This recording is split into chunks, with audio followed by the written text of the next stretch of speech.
Hello दोस्तों, स्वागत है आपका जेकेसीपी स्टडी में। आज हम लोग सीखेंगे प्रेजेंट कंटिन्यूअस टेंस।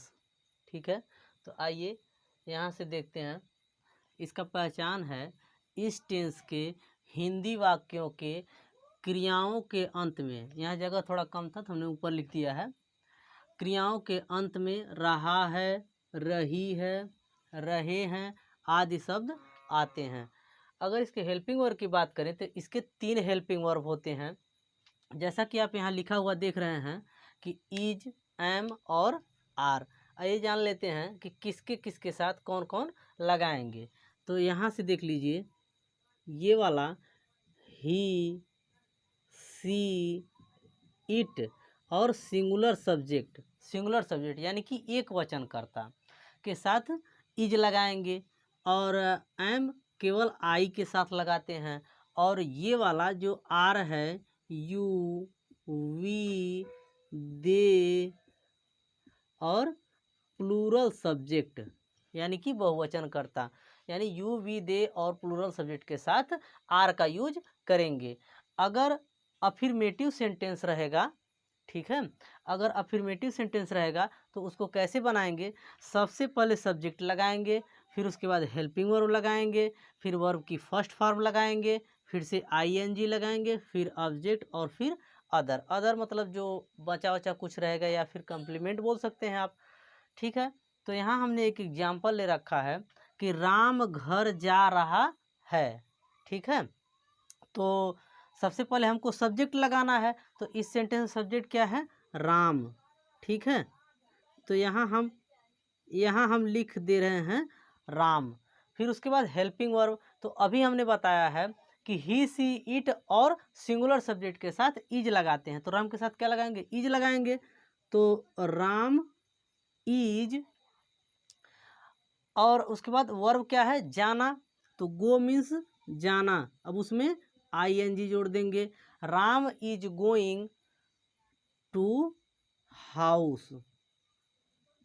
क्लियर? अब आप सोचेंगे कि हमने यहाँ टू क्यों लगाया है, तो यदि किसी प्लेस की बात आ जाती है तो वहाँ उसके पहले टू लगा देते हैं। जैसे Ram is going to house, Ram is going to school, और जैसे Mohit is going to Gorakhpur, ऐसे कुछ गोरखपुर, लखनऊ, इलाहाबाद ऐसे कुछ रहे तो वहाँ पे टू लगा देंगे। क्लियर? और एक एग्जांपल लिए हम कि मैं पढ़ा रहा हूँ, तो मैं की अंग्रेजी क्या जाएगा? आई, और आई के साथ केवल एक ही हेल्पिंग वर्ब होता है, यही एम लगता है।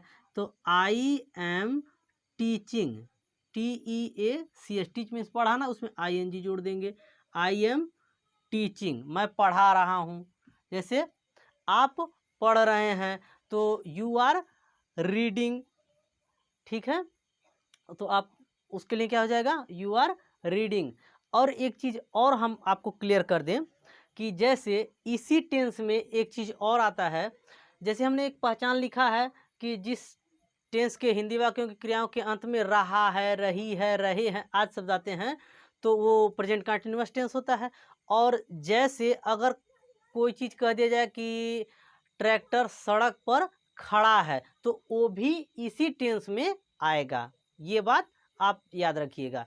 जैसे the tractor is standing on the road, तो यानी खड़ा है, बैठा है, लेटा है, सोया है, तो वो सारी चीज़ें भी इसी के अंतर्गत आती हैं। ठीक है, तो अगर कोई बहुवचन रहेगा या यू रहे, वी रहे, जैसे वे नाच रहे हैं, अगर हम कह दें कि वे नाच रहे हैं, वे नाच रहे हैं, ठीक है, तो इसका हो जाएगा they are dancing, they are dancing, वे नाच रहे हैं। ठीक है, तो आपको क्लियर ही हो गया होगा कि ही, सी, इट रहेगा तो इज लगाएंगे, आई रहेगा तो एम लगाएंगे, और यू, वी, दे और प्लूरल सब्जेक्ट रहेगा तो आर लगाएंगे। ठीक इसी तरह से हम निगेटिव बनाएंगे। निगेटिव सेंटेंस रहेगा तो कैसे बनाएंगे, आइए देखते हैं। निगेटिव सेंटेंस में क्या होता है कि इसमें कुछ ज़्यादा चेंजिंग आपको नहीं करना है। अगर निगेटिव सेंटेंस रहेगा, यहाँ हम निगेटिव पहले लिख दें, निगेटिव सेंटेंस में बस आपको हेल्पिंग वर्ब के बाद नॉट लगा देना है। क्लियर? तो अगर निगेटिव सेंटेंस के स्ट्रक्चर की हम बात करें तो सबसे पहले सब्जेक्ट लगाएंगे, फिर उसके बाद हेल्पिंग वर्ब लगा देंगे, फिर हमने अभी अभी बताया है कि हेल्पिंग वर्ब के बाद हम क्या लगाएंगे, नॉट लगाएंगे, नॉट लगा देंगे, फिर वर्ब की first form plus ING plus object plus other. Clear? तो जैसे राम घर जा रहा है, अभी अभी हम आप लोगों ने देखा है, तो राम घर नहीं जा रहा है तो क्या लिख देंगे, जैसे राम घर नहीं जा रहा है, राम घर नहीं जा रहा है तो क्या लिखेंगे, लिख देंगे Ram is not going to house, Ram is not going to house. Clear हुआ? ये सड़क ट्रैक्टर सड़क पर नहीं खड़ा है, the tractor is not standing on the road. ठीक है, ऐसे कोई भी सेंटेंस रहेगा तो आप इजीली बना सकते हैं। अगर आपको एक अफर्मेटिव क्लियर हो गया तो निगेटिव तो ऑटोमेटिक आ जाएगा आपको। ठीक है, इसके आगे हम देखेंगे इंट्रोगेटिव सेंटेंस। दोस्तों इससे आपको बिल्कुल नहीं घबराना है कि सेंटेंस अफर्मेटिव, निगेटिव, इंट्रोगेटिव है। अगर आप अफर्मेटिव ही समझ जाते हैं तो उसी पे आधारित आप सीखते चले जाएंगे। Interrogative sentence, interrogative sentence, interrogative sentence तो हमने पिछले वीडियो में भी, कई वीडियो में हमने ये बात बताई है कि इंट्रोगेटिव सेंटेंस दो तरह के होते हैं। एक वह जो क्या से शुरू होता है, उसी को कुछ लोग कहते हैं एस नो आंसर टाइप, कि जैसे क्या तुम पढ़ रहे हो, तो आप जवाब दे सकते हैं हाँ या ना, दो में से आप एक ही जवाब दे सकते हैं। लेकिन अगर जैसे हम कह दें कि तुम क्या पढ़ रहे हो, तो इसका जवाब आप यस या नो में नहीं दे सकते हैं, तो आपको बताना ही पड़ेगा कि मैं हिस्ट्री पढ़ रहा हूँ, ज्योग्राफी पढ़ रहा हूँ, कुछ भी ऐसे। ठीक है, तो जब वाक्य क्या से शुरू हो, तो जब वाक्य क्या से शुरू रहेगा तो ये पहला वाला लगाएंगे, तो इसका स्ट्रक्चर क्या हो जाएगा, हेल्पिंग वर्ब सबसे पहले लगा देंगे, फिर प्लस सब्जेक्ट प्लस वर्ब की first form plus ING plus object. ठीक है, प्लस अदर या बचा हुआ और प्लस क्वेश्चन मार्क।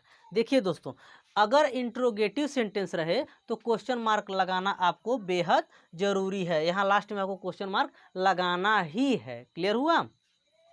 उसके बाद दूसरा भी स्ट्रक्चर हम लिखते रहे हैं, जब वाक्य के बीच में कब, क्यों, कैसे, कितना, कितने, कितनी ऐसा कुछ आ जाए, क्वेश्चन वर्ड, तो सबसे पहले हम क्वेश्चन वर्ड की अंग्रेजी लगा देंगे, फिर उसके बाद यही वाला सारा यहाँ आपको उतार देना है। ठीक है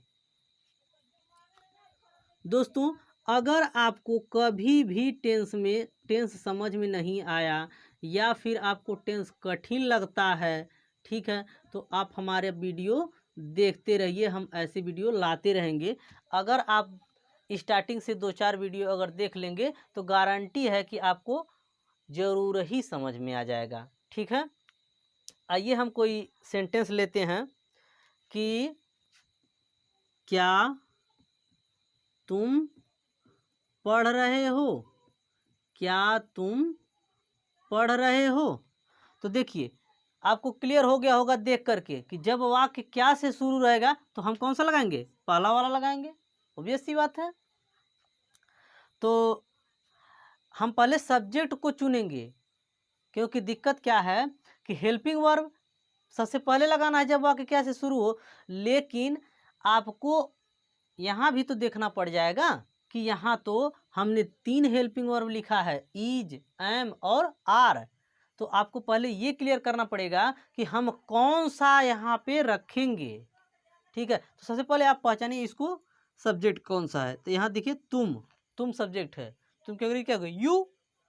यहाँ साफ साफ लिखा हुआ है कि यू के साथ क्या लगाएंगे, आर।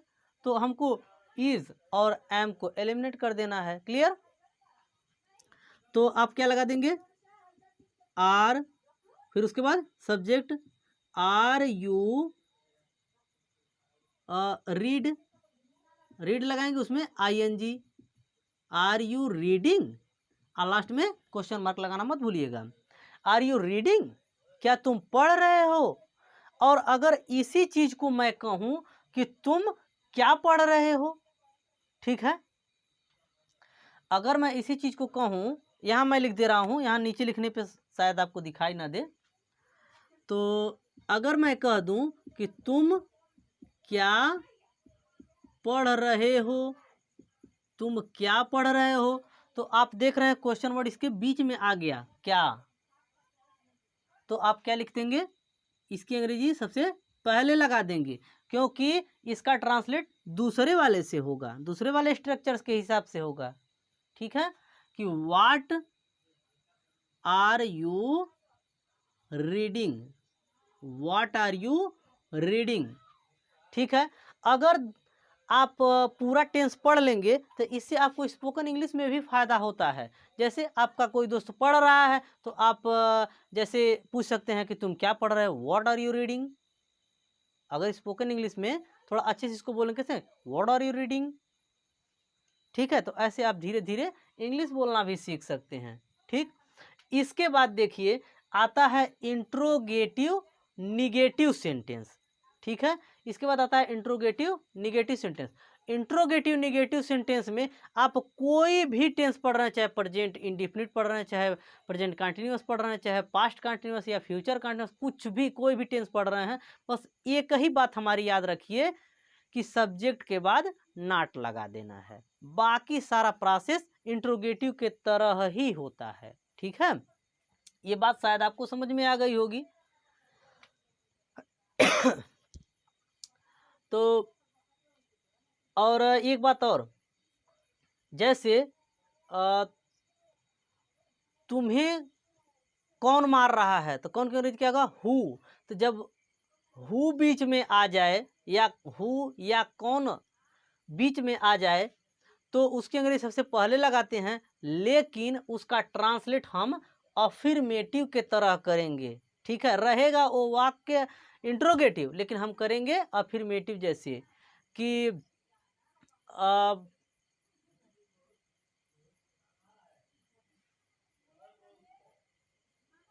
हु,